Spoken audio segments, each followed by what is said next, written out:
Buenos días a todas y a todos los que están acá acompañándonos de manera presencial y también a las personas que están virtualmente presentes y que han tenido paciencia con la agenda y con sus retrasos.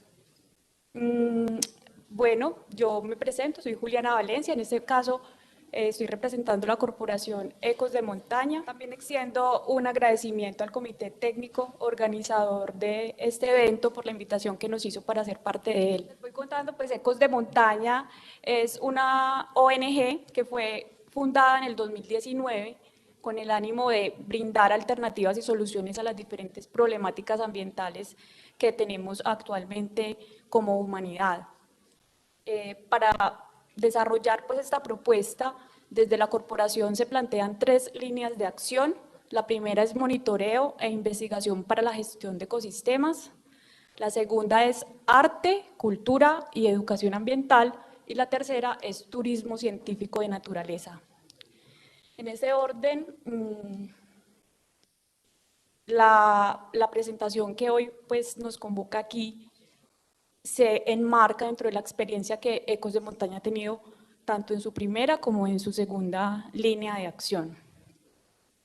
Si bien la presentación, como vemos, es la alta montaña y su función en la regulación del agua y el clima, es importante primero traer a colación cómo es que funciona este sistema climático en la Tierra. En el esquema vemos que este sistema climático está influenciado por unas fuerzas o un forzamiento externo relacionado con los cambios en la tectónica de placas, los cambios en la órbita de la Tierra y los cambios en la fuerza del Sol.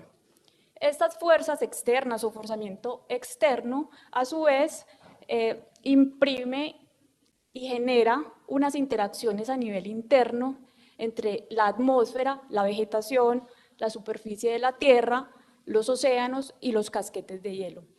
A su vez, esas interacciones que se dan internamente imprimen unas respuestas y unos cambios en cada uno de esos componentes que finalmente es lo que nos determina la variabilidad climática de la Tierra de manera natural. Esta variabilidad climática está relacionada, por ejemplo, con las estaciones que se dan en las zonas templadas como otoño, primavera, verano e invierno, y aquí en el trópico con nuestros periodos o regímenes pluviométricos, altas lluvias, bajas lluvias. Y independiente pues de nuestra ubicación en el globo terrestre, todo este sistema climático global pues está modulado principalmente por el Sol. Bueno, aquí en ese orden quiero pues como que miremos un poquito este esquema en donde nos podemos contextualizar un poco acerca del balance de energía. Ese balance de energía da cuenta de cómo esa cantidad total de energía solar que entra al planeta se distribuye en él. Entonces, de la energía total que entra al planeta, parte de ella es reflejada nuevamente al espacio por las nubes y por algunas superficies que tenemos acá en la Tierra. A esto comúnmente pues, se le conoce con el nombre de albedo. Otra porción y representa aproximadamente el 28% de la energía total.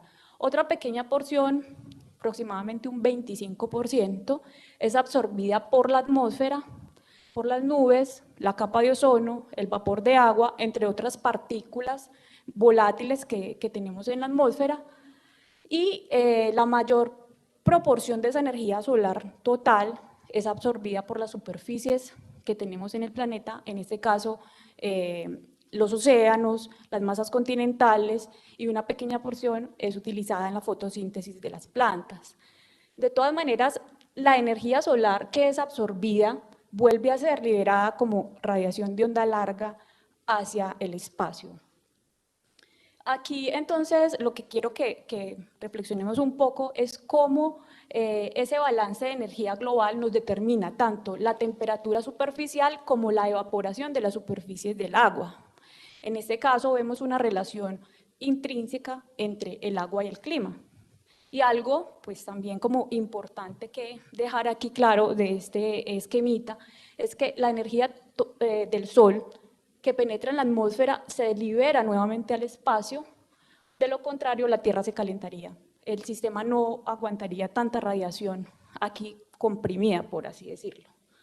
Aquí, pues, lo que les quiero mostrar es cómo esto hace parte de este balance de la variabilidad natural del clima en el planeta y relacionarlo con lo que estamos ahora acá conversando, en lo que se enmarca este evento, que es el cambio climático.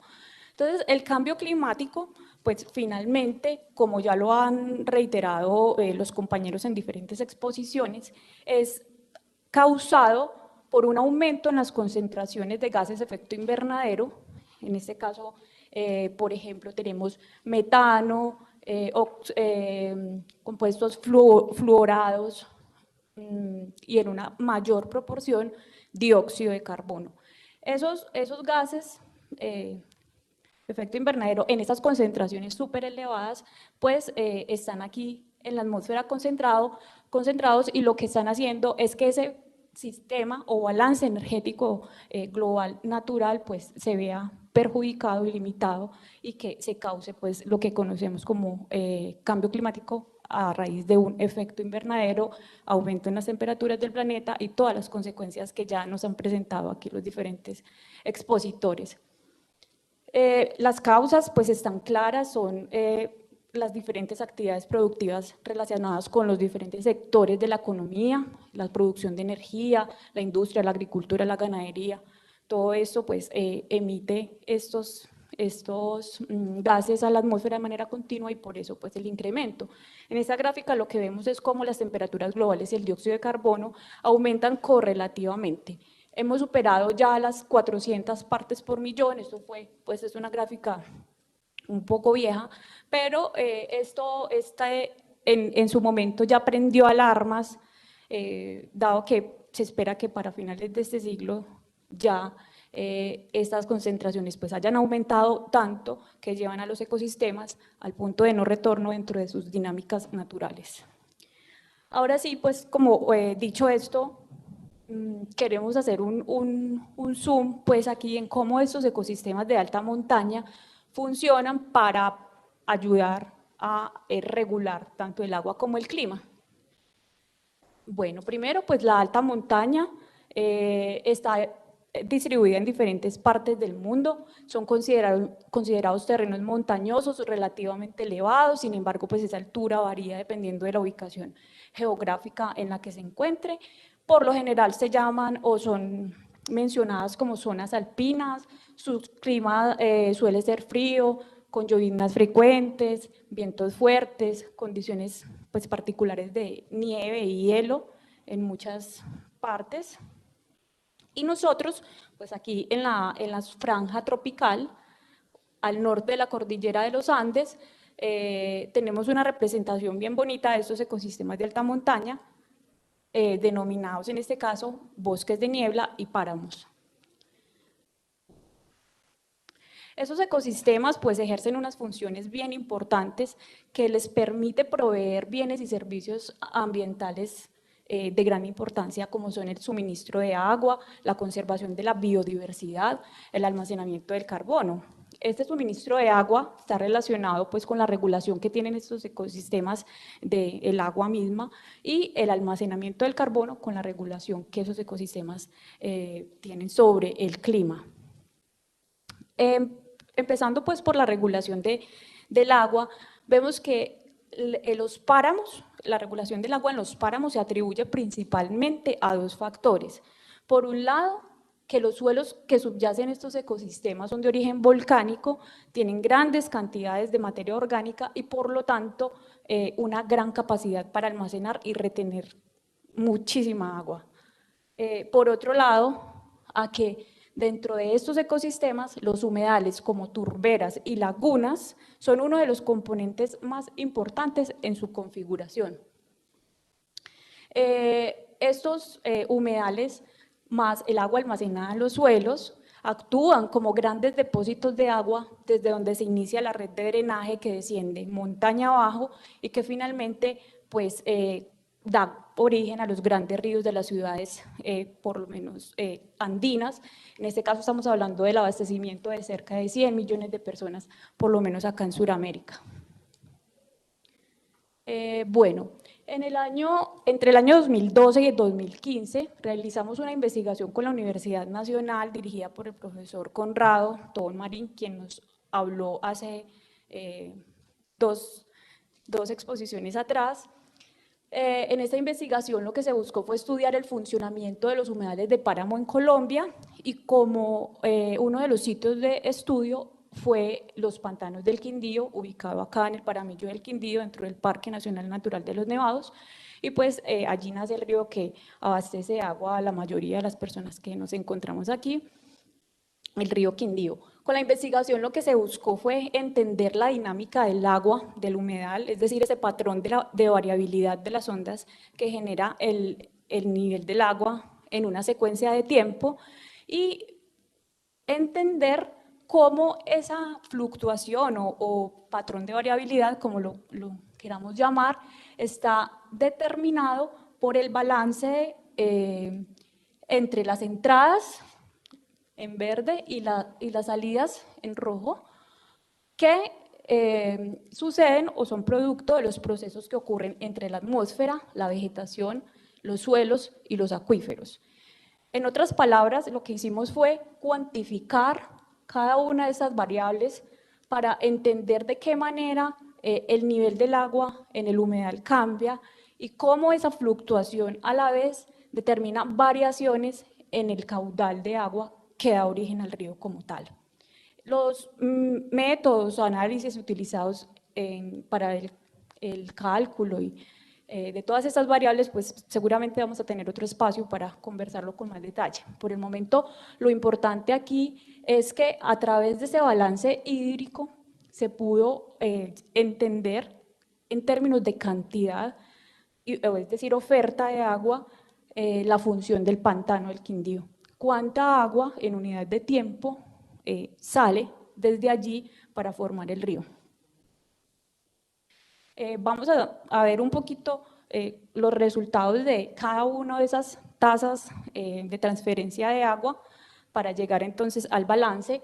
En el tiempo de monitoreo se obtuvieron 1.400 milímetros de lluvia caída. Es importante resaltar aquí que en hidrología hay un supuesto que es que 1 milímetro de agua representa 1 litro de agua en metro cuadrado, y esto para que dimensionemos un poco la cantidad de lluvia que cayó sobre ese pantano en ese tiempo de monitoreo, si la cuenca del pantano es de 343 hectáreas. Bueno, entonces en términos de lluvia, 1.400 el promedio anual. En términos de interceptación de la lluvia por la vegetación, 62 milímetros de agua.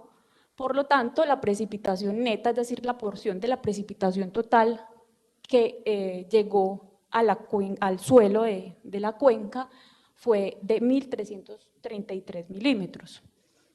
En relación con las pérdidas por evapotranspiración, se encontró un total de 350 milímetros.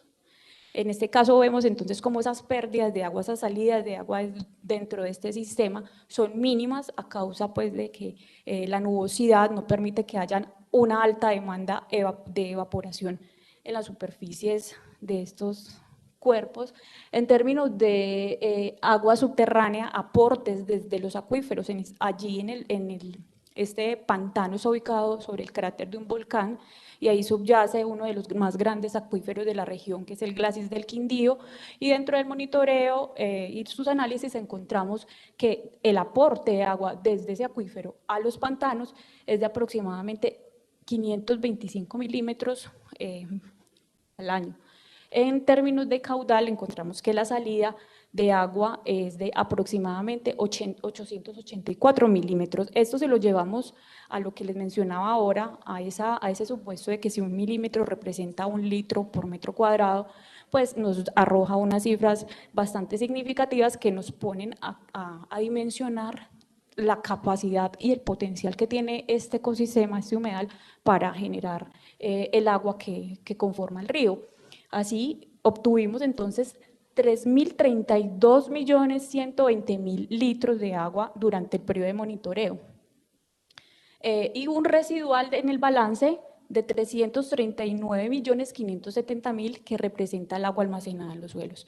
Esto fue, como les mencioné, una investigación que se hizo entre el año 2012 y 2015, sin embargo, desde esa época, ya 6 años, casi 7, no se volvió a hacer un monitoreo continuo que nos permita entender cómo ha sido ese comportamiento del humedal en este tiempo y si las variables que están relacionadas con los aumentos de la temperatura y todo esto que persisten allí nos han de pronto alterado como el funcionamiento y la oferta del agua. Por esta razón es importante promover y continuar con el monitoreo y así poder entender cuál es la tendencia, cuál es nuestra realidad actual y así poder pues tomar decisiones en la planificación del recurso hídrico del departamento. Bueno, en términos de regulación de agua por los bosques, pues tenemos un funcionamiento muy similar. Las diminutas gotas de agua que se forman de la neblina, resbalan por las hojas, por los troncos de los árboles, caen a la hojarasca, a los musgos, allí se almacenan, se infiltran y se resbalan, por así decirlo, como escorrentía subsuperficial por la intrincada red de raíces del bosque.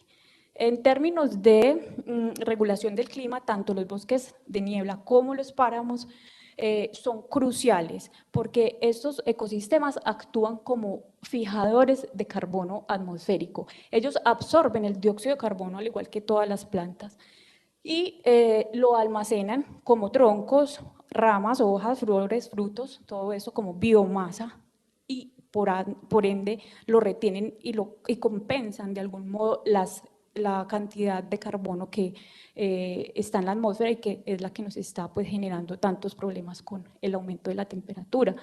Por lo tanto, pues estos ecosistemas actúan como depósitos de carbono, así como los demás ecosistemas.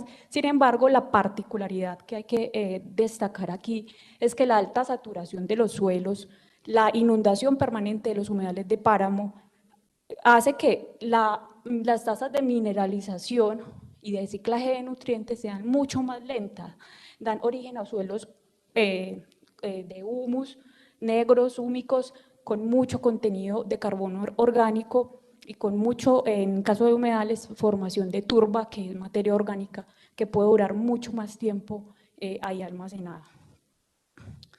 Bueno, esto pues a pesar de la importancia de estos ecosistemas, vemos que están en riesgo también como muchos otros ecosistemas. Los aumentos de las temperaturas han hecho también en la alta montaña que se hayan desaparecido los glaciares. El siglo XX vio morir 8 de los glaciares de Colombia, en la actualidad tenemos 6 y pues si la tendencia es como nos las han venido presentando, pues entonces hay que hacer algo por eso. Pero el riesgo es aún más alto si se tiene en cuenta el poco conocimiento que se tiene sobre el funcionamiento de esos ecosistemas y por otro lado que existe una dificultad en comunicar las investigaciones que se tienen, el conocimiento que ya se tiene, es muy técnico y no hace eco en la humanidad. Aquí les quiero decir que por ejemplo, más de 2 billones de personas saben poco o nada acerca del cambio climático, entre otros temas científicos. No se ha logrado transmitir la ciencia del clima ni otras ciencias en un lenguaje sencillo y pues el primer paso para tomar conciencia ambiental es informarnos y entender la raíz de esos problemas. Sin esto será muy complicado promover cambios en los hábitos y conductas humanas. Desde la Corporación Ecos de Montaña se le está apostando precisamente a eso y es poder transmitir el conocimiento científico de diferentes temas a través del arte, como una alternativa para poder generar conciencia y poder digerir este lenguaje que si bien es muy técnico, pueda darse de una manera clara a través de estos lenguajes del arte. Entonces así tenemos, por ejemplo, en las imágenes, ya para finalizar, cómo desde la Corporación Ecos de Montaña se ha apostado, por ejemplo, con un proyecto que se llamó Danza al Agua, que buscó contar toda esa dinámica ecohidrológica de los humedales de páramo, que hizo parte de la tesis de maestría que realicé con el profesor Tobón, a través de la danza contemporánea y el arte audiovisual. En otros proyectos hemos tenido la oportunidad de incluir la pintura, la música, la literatura, para poder dar a entender a esas comunidades a las que hemos llegado cómo funcionan los bosques de niebla, los páramos, y así poder como apostar como a una conciencia frente a su cuidado y protección. Para terminar, los dejo con un video de una propuesta también audiovisual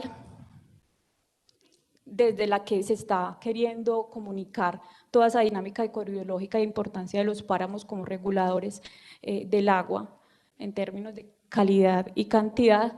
Y bueno, pues los compañeros de la cabina les pido por favor la proyección de esta propuesta audiovisual, que es una alternativa artística desde la que se está buscando financiación, respaldo para poder hacer un documental que cuente toda esta investigación ecohidrológica de acá del departamento.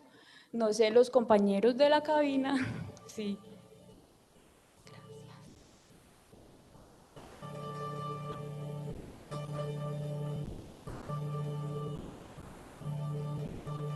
¿Qué nos ha pasado? ¿En qué momento olvidamos el valor de nuestro recurso más vital? ¿Hace cuánto construimos esta peligrosa ilusión de abundancia ilimitada? ¿Qué pasaría si algún día, de repente, no saliera más agua del grifo? Sería el fin de la vida en las ciudades. Debemos comprender de dónde viene el agua que nos da la vida. Tal vez así podamos ser conscientes de su valor. Más allá del grifo, más allá del bosque, antes de que el río sea río, existe un lugar donde la magia se realiza. Ese lugar es la cuna del río.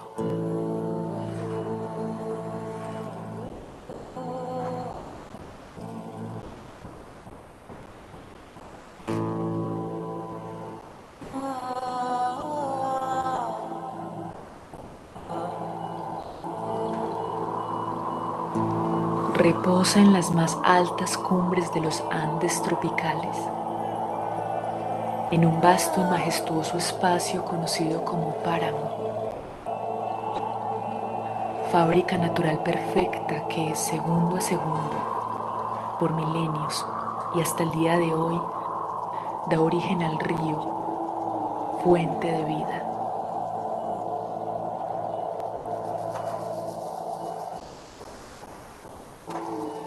Pero, ¿de qué manera este engranaje natural ha controlado la oferta del líquido vital a través del tiempo?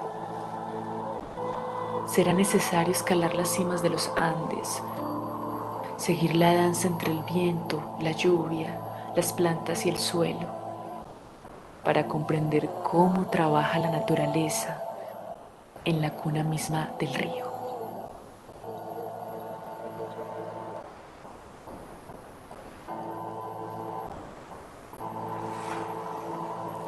Humedales, espejos de agua, reservorios de lluvia, de aguas infiltradas a través del suelo, de aguas provenientes de rocas subterráneas.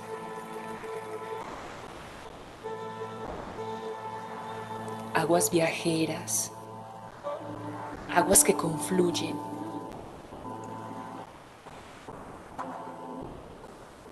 El agua purificada desciende, regresa al depósito, al pozo de la vida.